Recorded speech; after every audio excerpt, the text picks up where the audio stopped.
Justine Saint-Martin est là au sport ce matin. Salut Justine. Salut Alex. Bon, les sœurs Williams faisaient leur retour en double à Cincinnati. Un retour tant attendu pour les amateurs de tennis, évidemment. Une première pour les deux sœurs Williams depuis les internationaux des États-Unis de 2022. Alors hier, elles retournaient sur le terrain ensemble, 44 et 46 ans. Je trouve ça tellement beau à voir. 30 titres du Grand Chelem à elles deux. Magnifique. Leurs deux adversaires, deux filles de 24 ans, Peyton Stearns et Marta Kostyuk. Ça a été difficile dans la première manche pour les deux sœurs. Faut dire qu'on n'a pas joué énormément de tennis dans les derniers mois, dernières années. Même, je peux dire ça parce que Serena est revenue il y a pas si longtemps de ses congés de maternité, notamment.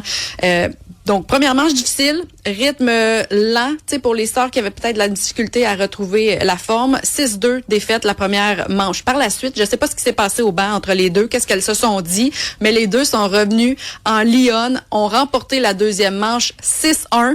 À ce moment-là, tous les partisans, je pense, étaient derrière elles et espéraient voir une victoire. En double, ça se termine au super bris d'égalité et non dans une troisième manche. Et là, à ce moment-là, ben, ça s'est terminé pour les sœurs Williams sur une double faute, malheureusement. Que c'est là que ça s'est terminé pour leur tournoi. Je vous disais que je trouve ça inspirant, moi, de voir une maman, notamment, revenir au jeu. Oui. Puis j'écoutais leur point de presse par la suite. Tu sais, on a toute tendance à être déçus. Tu sais, ils ont encore perdu en première ronde. Et Serena disait, moi, mes objectifs sont différents d'avant. Je venais pas ici pour gagner. Je viens ici pour voir comment je me sens. Je viens ici pour renouer avec la foule, leur offrir peut-être une dernière occasion de nous voir jouer. Fait que bref, je pense qu'il faut parfois changer nos perspectives, nos objectifs aussi, s'enlever de la pression. Autant pour Serena Williams, de dire, moi, je viens pour le plaisir, je viens pour voir comment je me sens sur le terrain, à mon âge, après avoir eu mes enfants, après mon retour. Et je pense que vraiment, on peut être très impressionné de voir ces deux grandes dames du tennis revenir à cet âge-là. Ben oui, puis c'est leur passion, le tennis, là, tu sais, en bout de ligne. C'est leur vie. C'est leur vie. Pendant ce temps-là, le Canada qui a dévoilé son équipe en vue de la Coupe Davis. Coupe Davis, le prochain tour des qualifications, deuxième tour, va avoir lieu en septembre, 18-19 septembre, au Centre Vidéotron.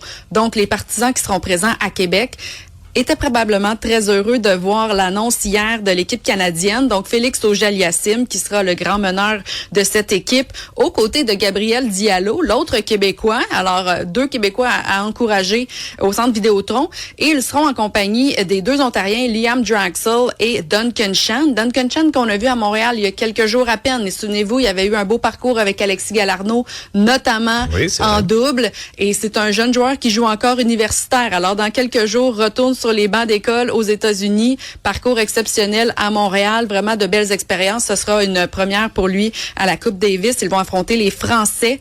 C'est une rencontre de meilleurs de 5 matchs pour une place au final qui vont avoir lieu en novembre.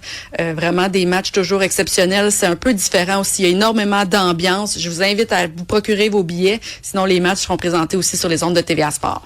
Football canadien, ben cette saison, les Alouettes nous donnent des performances assez incroyables. C'est le fun de suivre l'équipe. Les Alouettes qui étaient de retour à l'entraînement, d'ailleurs, après une semaine de congé. Semaine de congé bien méritée après une grosse victoire la semaine précédente contre les Elks d'Edmonton.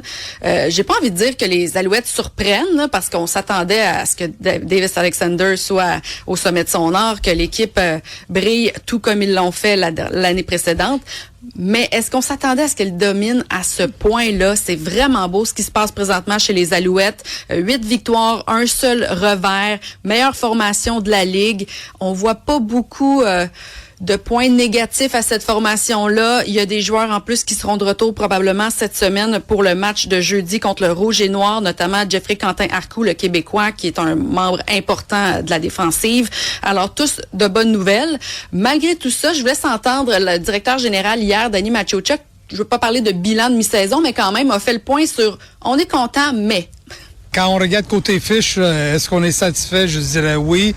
Mais on est loin d'être parfait, dans le sens qu'il y a plusieurs facettes du jeu qu'on peut s'améliorer, que ce soit en attaque, que ce soit en défensive, de mieux plaquer probablement, d'être capable de défendre des avantages de 10 à 12 points quand on mène dans des rencontres unités spéciales. Je pense qu'on joue beaucoup mieux récemment. Mais je dis souvent qu'on veut jouer notre meilleur football dans la deuxième moitié de la saison. Alors, il nous reste beaucoup de matchs, puis on va travailler là-dessus.